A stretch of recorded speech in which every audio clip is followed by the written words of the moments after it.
Assalamualaikum, halo, ketemu lagi dengan kakak beradik Rafan dan Rafif. Di video kali ini kita akan bahas cara mengatasi batuk pilek pada bayi tanpa menggunakan obat. Yuk kita simak videonya sampai habis. Tapi sebelum itu boleh bantu klik tombol subscribe-nya ya moms. Terima kasih. Halo guys, jangan lupa ya subscribe, tombol merah. Yang pertama, mencukupi kebutuhan cairan. Saat si kecil batuk dan pilek, ibu perlu meningkatkan asupan cairannya sebagai cara mengatasi batuk dan pilek pada bayi.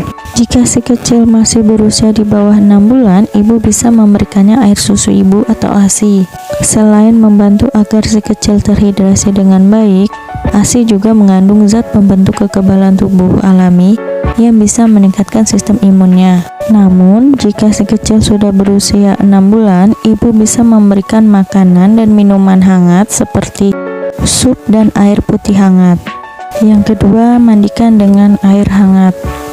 Walaupun mandi air hangat tidak dapat menyembuhkan batuk pilek, namun hal ini bisa memberikan rasa nyaman pada bayi dan penting untuk proses penyembuhan si kecil.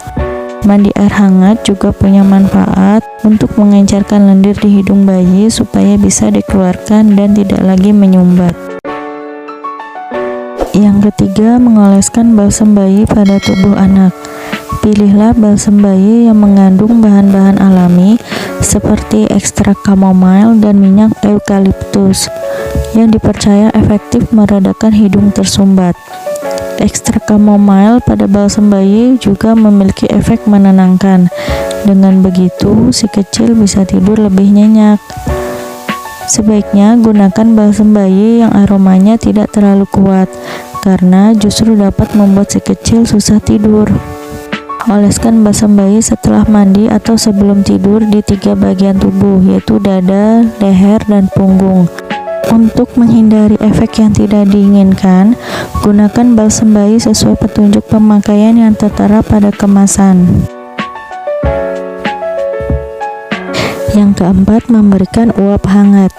Uap hangat berfungsi untuk mengencarkan dahak dan membantu si kecil bernafas lebih lega. Karena itu, ibu dapat membuat air hangat dengan suhu agar bisa dihirup oleh si kecil. Saat menggunakan uap hangat, pastikan suhu uap tidak terlalu panas, sekitar 37,2 sampai 38 derajat Celcius. Untuk tutorial cara memberikan uap hangat, ibu bisa melihat video sebelumnya atau dengan cara mengklik video yang ada di pojok kanan atas. Yang kelima, gunakan inhalan decongestant oil untuk melegakan pernapasan. Ibu bisa menggunakan Pure Kids Inhalant Decongestant Oil, yaitu aromaterapi yang dipercaya mampu melegakan hidung tersumbat akibat pilek pada anak serta membantu relaksasi. Ibu tidak perlu khawatir, Pure Kids Inhalant tidak ada efek samping karena tidak langsung diaplikasikan di kulit. Cara pakainya pun praktis, tinggal diteteskan di kerah baju, sarung bantal, air panas dalam mangkok, tungku aromaterapi atau diffuser. Yang keenam, tidur dengan posisi bantal ditinggikan. Saat anak batuk pilek, hidung kadang tersumbat dan membuat tidur tidak nyaman. Usahakan agar posisi kepala anak dibuat lebih tinggi dari tubuh. Cukup dengan menambahkan bantal atau kain di bawah kepala sampai bahu. Oke mams, video tadi adalah cara mengatasi batuk pilek tanpa obat yang biasa dilakukan oleh adik Rafif. Tetapi jika batuk pilek pada bayi tidak sembuh dalam waktu 2 minggu atau bila disertai dengan demam tinggi dan keluhan lainnya seperti nyeri dada, sesak napas, kurang nafsu makan, segeralah periksakan si kecil ke dokter. Bantu like, komen, dan share video ini ya moms supaya bisa menjangkau lebih banyak orang lagi. Dan jika video ini bermanfaat untuk para moms, boleh bantu tekan klik tombol subscribe-nya ya. Wassalamualaikum.